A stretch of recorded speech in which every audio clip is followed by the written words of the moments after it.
Hi Cheryl, just wanted to give you an update on where we're at with the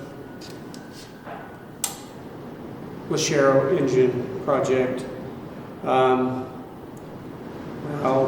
it's still here. It's not still on the stand, it's back on the stand. I got the engine, made it up to the transmission, got it on the cherry picker, got ready to put it in, and realized I hadn't put on the right side engine mount. So no big deal, it's 3 bolts. Went to put it in and found a significant problem. Let me grab the video and I'll show you. I'll grab the camera here.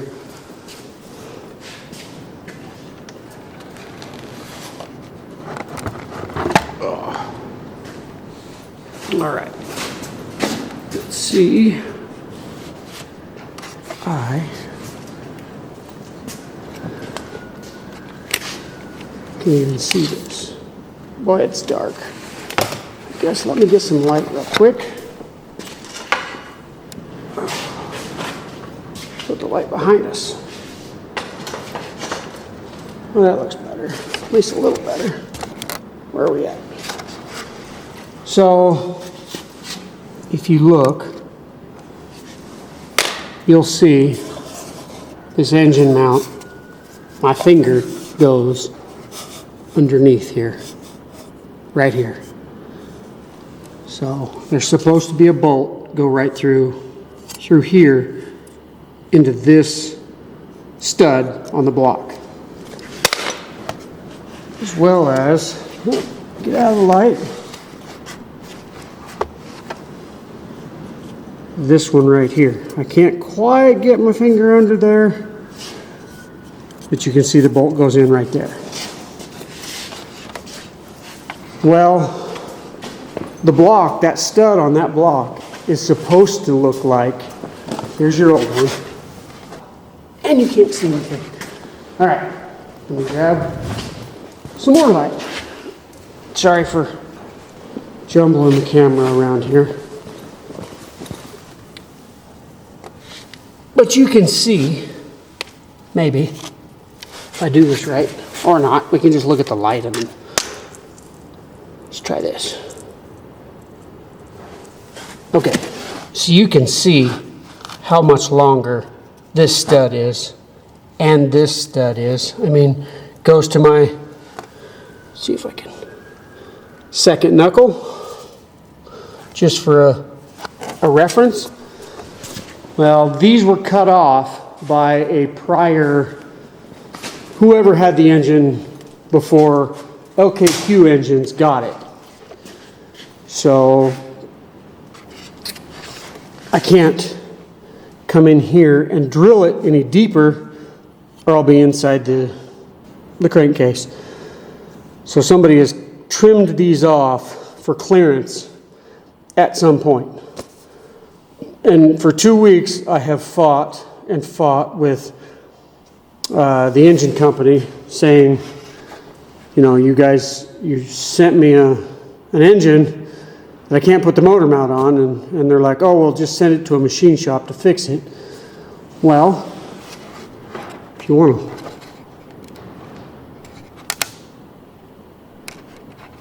see if I can zoom. So I have a pretty decent machine shop right there. I got a mill, I got a lathe, I got tons of machining tools to fix this. I was like, well, it's already here. It's not a problem of machining this out. Well, it's just a broken bolt. Well, no, it's not a broken bolt. Somebody has cut the stud off the casting, the block, and I can't drill it any deeper. That's the bottom of the hole. And you know, we fought back and forth. But good news for you, they're picking this engine up tomorrow. So I got to tear it all back down, take all the gaskets, everything back apart, and they're bringing a new engine. And they're going to take this one back. So I don't have to modify some sort of an engine mount to fit this block.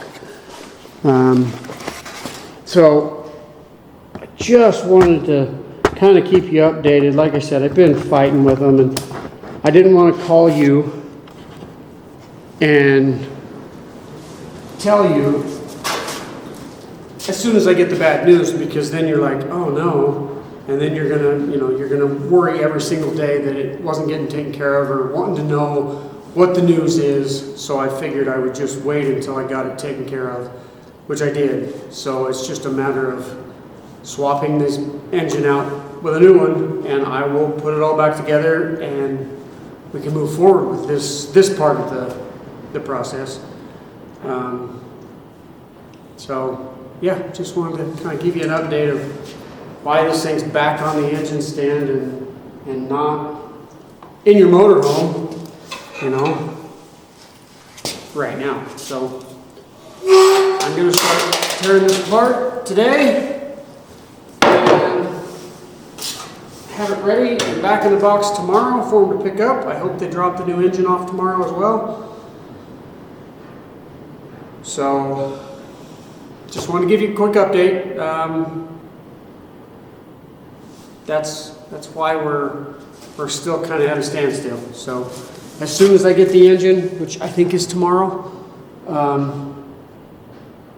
I will go right back to putting all this fancy stuff back on and getting it ready, mating it back to the transmission, and we'll video that as well as some of the chassis work.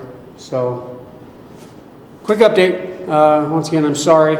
Wasn't my fault, but nonetheless, I had to give you some news, and I wanted to have good news behind the bad news versus just bad news. So, I will chat with you later. Send me a text. Let me know you got the video. Thanks, guys.